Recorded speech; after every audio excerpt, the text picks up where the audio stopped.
Hi hello అందరికీ ఎలా ఉన్నారు బాగున్నారా? ఇవాళ అయితే మనం గోధుమ పిండితో హెల్తీగా పునుగులు చేసుకుంటామండి. దానికోసం ఒక 2 కప్పుల వరకు గోధుమ పిండి, 1 కప్పు వరకు పుల్లటి పెరుగు, హాఫ్ టీ స్పూన్ లేదా మీ రుచికి సరిపడ్డ సాల్ట్ అనేది యాడ్ చేసుకొని, హాఫ్ టీ స్పూన్ వరకు జీలకర్ర వేసుకొని బాగా ఉండలు లేకుండా మిక్స్ చేసుకోవాలండి. ఆ తర్వాత మజ్జిగని బాగా పల్చగా చేసుకొని వాటర్కి బదులుగా దాన్ని యాడ్ చేసుకుంటూ బ్యాటర్ని మనం ఇప్పుడు రెడీ చేసుకోవాలి.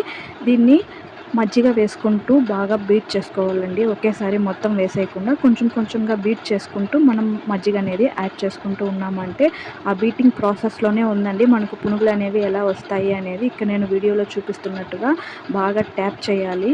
అలా ట్యాప్ చేసినప్పుడు మాత్రమే మనకు క్రిస్పీగాను లోపల మెత్తగాను మనకు నచ్చినట్లు బయట షాప్లో మనం తీసుకుంటే ఎలా ఉంటుందో అలాగే వస్తాయన్నమాట. ఈ బీటింగ్ అప్పుడు మీరు పిండి క్వాంటిటీ అనేది ఇలా ఉండాలి. ఇలా రెడీ చేసుకున్న తర్వాత ఒక 10 to 15 మినిట్స్ అలాగే వదిలేయండి. అంత లోపల మా పిల్లలు ఆకిలి ఆకిలి అంటున్నారు కాబట్టి నేను షేప్ కూడా చూసి సరిగా వేయలేదండి. తొందరగా వేసేసాను అనమాట. మీకు టైం ఉంది అన్నప్పుడు మంచి షేప్గా చూసి నిదానంగా వేసుకోండి. నేను ఇక్కడ ఫాస్ట్గా వేసాను. దాన్ని నేను స్లో ప్రాసెస్లో పెట్టి వీడియోలో అప్లోడ్ చేస్తున్నాను. సో అందుకే మీకు అలా కనిపిస్తుంది. ఇలా వేసుకున్న తర్వాత వెంటనే గరిటె పెట్టి తిప్పేయకుండా ఒక 5 మినిట్స్ అలాగే వదిలేయండి.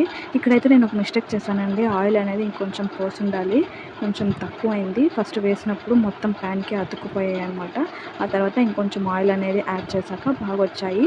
వీటిని బ్రౌన్ కలర్ షేడ్ వచ్చేంత వరకు ఉంచుకొని వేయించుకొని దించుకోవాలన్నమాట. దీనికి రెడ్ చట్నీ అదే కారం చట్నీ అంటాం కదా, అదైతే చాలా బాగుంటుందండి. రెండింటి కాంబినేషన్ కూడా.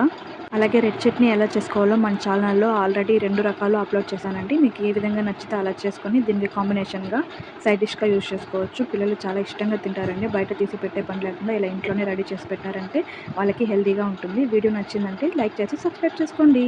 అలాగే నెక్స్ట్ ఏ వీడియో కావాలో నాకు కమెంట్ బాక్స్లో చెప్పండి.